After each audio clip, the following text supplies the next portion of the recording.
Hello everybody, today we are going to be talking about ruminants and non-ruminants and how their digestive systems differ and how this is important to agriculture.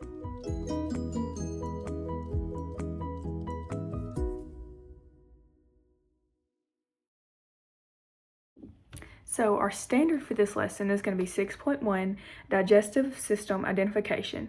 And we're going to be differentiating between ruminant and non-ruminant animals, comparing and contrasting the anatomical and psychological differences of large animals. So I'm just going to start out by explaining what a ruminant animal is and what a non-ruminant animal is.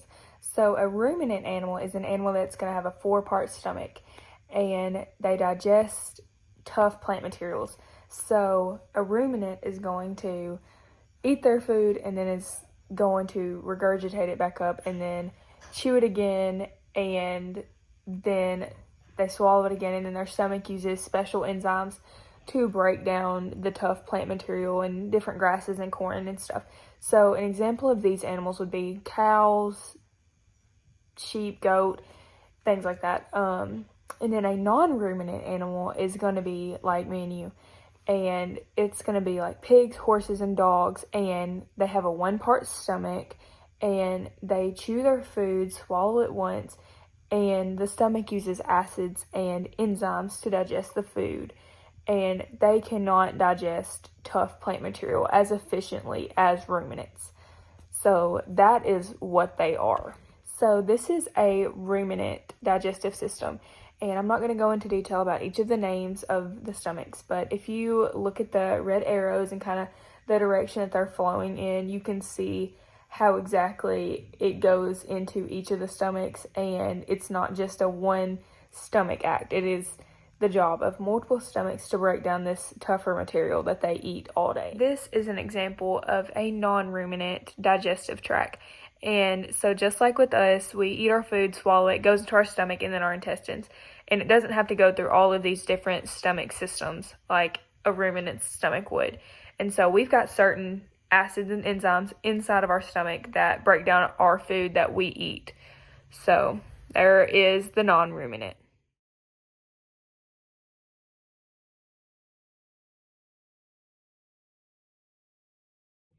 So today we are going to do an experiment on how ruminants and non-ruminants digest plant materials. So ruminants like cows have specialized stomach that relies on microbes to break down plant fibers through fermentation. Non-ruminants like humans and pigs have a simpler digestive system that mainly uses stomach acid to break down food. To demonstrate this, we will be using a simple experiment with Ziploc bags to represent the different digestive systems of both animals. So let's get started. So for this demonstration, I have got 2 Ziploc bags. This one has ruminant on it and this one non-ruminant. So these are going to be their stomachs. And I've went ahead and filled them with grass and vinegar and water. So both of these have exactly the same thing in them right now. So the vinegar is going to represent the stomach acid. So both ruminants and non-ruminants are going to have stomach acid. But the difference is ruminants, the rumen is going to put the food through fermentation. So this experiment, we are going to see how that is going to affect how well they break down. So I'm going to add a little bit of baking soda into the ruminant bag, and then we're going to do a time lapse to see if there's any gas buildup or anything different about the 2 bags. So just looking at the bags already, you can already see this one is a lot more firm after adding in the baking soda so it can ferment.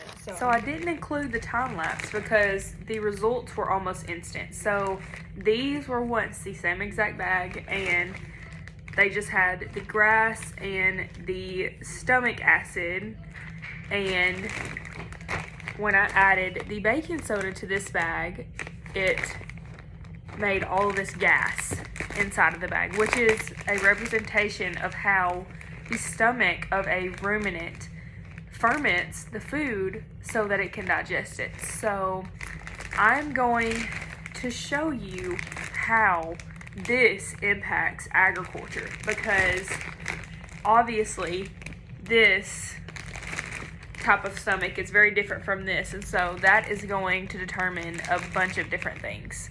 So this is how farmers and veterinarians use this knowledge for animal nutrition.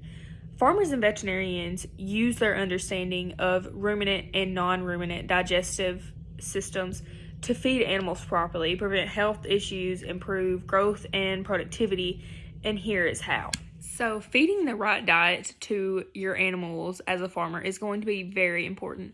So for ruminants like cows and sheep, they're going to need a high fiber diet like grass, hay, and silage because their rumen relies on microbes to break down that fiber.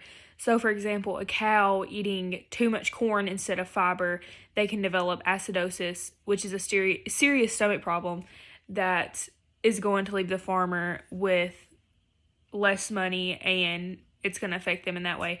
And then for non-ruminants like pigs and chickens, they're going to need a diet that is higher in easily digestible grains, proteins, and fats since they don't have a rumen for fiber breakdown.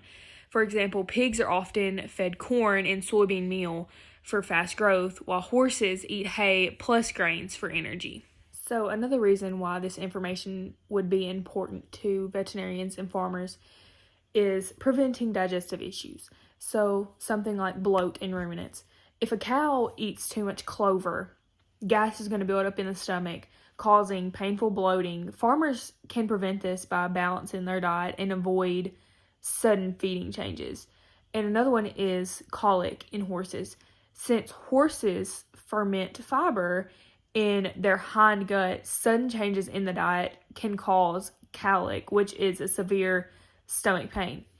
Veterinarians recommend slowly adjusting the horse's diet to prevent these digestive upsets. Another way that this information is useful to farmers and veterinarians is knowing how to improve growth in milk and meat production. So farmers use balanced rations to help animals grow efficiently. Like dairy cows get a mix of high fiber feed for rumen health and energy-rich grains for milk production. Beef cattle are fed a mix of forage and grain to grow efficiently without digestive problems. And swine and poultry farmers add essential vitamins and minerals to non-ruminant diets to ensure healthy growth. This information is very beneficial to farmers and veterinarians to understand how animals digest things differently so they can prevent diseases, help keep their animals healthy, and for farmers, maximize productivity on their farms and making more money. So this is important to know if you are planning on going into the agriculture industry. So keep this in mind, and yeah, now you should know how ruminants and non-ruminants are different and how their digestive system works.